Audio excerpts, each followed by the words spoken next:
नमस्कार। आज हम सीखते हैं कि कैसे जीएसटी पे रजिस्ट्रेशन करेंगे अगर आपका पहले से सर्विस टैक्स में रजिस्ट्रेशन हो। तो पहले आप अपने वेब ब्राउज़र में जा करके www.aces.gov.in टाइप करें। वहाँ पर टाइप करने के बाद आप सर्विस टैक्स के टैब में क्लिक करें।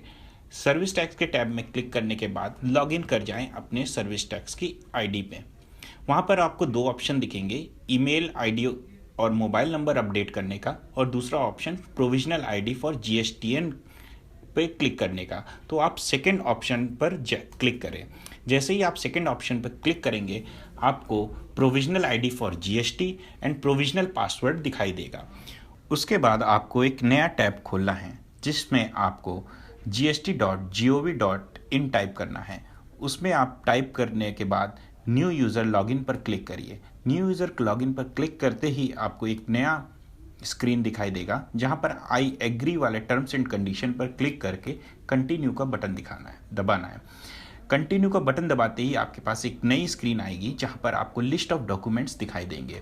इन लिस्ट ऑफ डॉक्यूमेंट्स में एक कंटिन्यू आपको ये रखना है। पहली चीज़ याद रखिए कि ये सारे डॉक्यूमेंट्स आपके पास रेडी होने चाहिए। उसके बाद आप ये कंटिन्यू का बटन दबाइए जहां पर आपको ये प्रोविजनल आईडी और पासवर्ड मांगेगा। ये प्रोविजनल आईडी पासवर्ड वही है जो आपने अभी सर्विस टैक्स वाली स्क्रीन पर देखी थी। यहाँ पर सर्विस टैक्स वाली स्क्रीन से आईडी और पासवर्ड टाइप करके आपको नेक्स्ट स्टेप पे जाना है। नेक्स्ट स्टेप पे जाते ही आपके पास चार ऑप्शन होंगे जहाँ पर provisional ID, OTP, new credential और सिक्योरिटी क्वेश्चंस के चीज़ें फिल करनी है। सबसे पहले हम email ID and phone number लिखते हैं। जैसे ही ये आप करेंगे तो ये आपके सेकंड स्टेप पे आएगा जहाँ पर आपको ओटीपी वेरिफिकेशन करना है। ओटीपी वेरिफिकेशन करने के बाद आप यहाँ पे नया नाम और नया पासवर्ड डाल सकते हैं।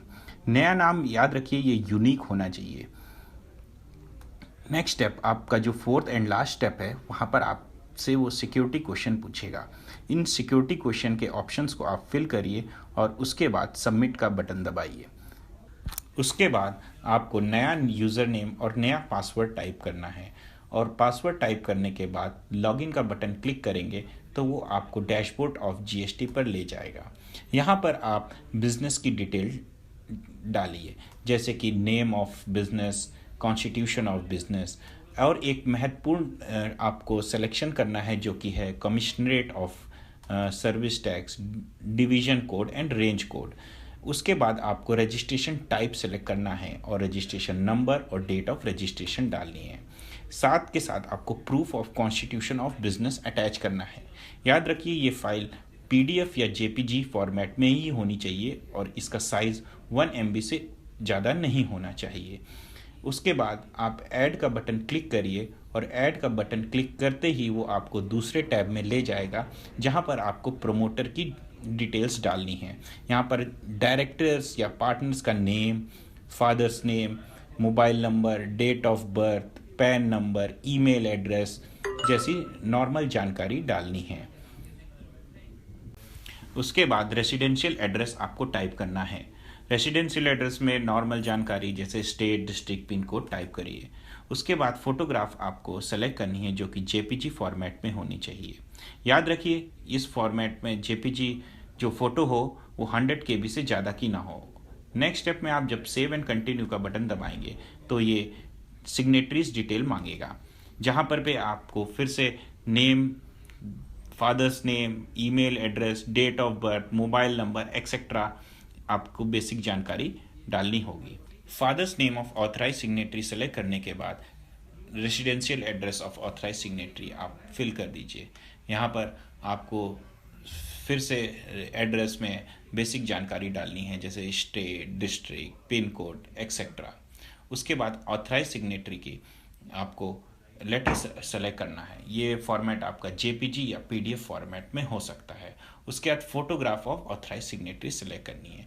उसके बाद सेव एंड कंटिन्यू का बटन दबाएंगे तो वो आपको प्रिंसिपल प्लेस ऑफ बिजनेस की जानकारी पूछेगा। यहाँ पर आप फिर से बिल्डिंग नेम, फ्लैट एक्सेट्रा आपको टाइप करना है। फिर कॉन्टैक्ट इन्फॉर्मेशन आपको डालनी है जहाँ पर email address, phone number, mobile number वगैरह डालना है। उसके बाद नेचर ऑफ प्रीमाइसेस सेलेक्ट करना है। नेचर ऑफ प्रीमाइसेस सेलेक्ट करने के बाद उसका प्रूफ ऑफ प्रीमाइसेस डालना है याद रखिए ये भी जेपीजी या पीडीएफ फॉर्मेट में होना चाहिए, जिसका साइज 500 KB से ज़्यादा नहीं होना चाहिए। इसके बाद नेचर ऑफ बिजनेस एक्टिविटी आपको चूज करनी है। ये कोई भी हो सकती है, bonded warehouse, leasing business, office etcetera. इसके बाद आपको नेक्स्ट स्टेप में एक बटन दिखाई देगा जहां पर आपके पास additional place of business choose करने का ऑप्शन होगा। अगर आप यहां पे यस करते हैं तो आपको एक एडिशनल बिजनेस की एड्रेस वगैरह डालना है। अगर नहीं चूज करते हैं तो सेव एंड कंटिन्यू का बटन दबाइए और आपको ये नेक्स्ट स्टेप में गुड्स एंड सर्विसेज वाले टैब में ले जाएगा, जहां पर आपको HSN कोड चूज करना है। ये HSN कोड आप चूज करेंगे तो आपको ये सर्विसेज बताएगा। इस सर्विसेज को चूज करने के बाद एक नेक्स्ट टैब में आपको ये बैंक अकाउंट इन्फॉर्मेशन मांगेगा। यहाँ पर आप bank account number, type of bank, IFSC code वगैरह सेलेक्ट करना है।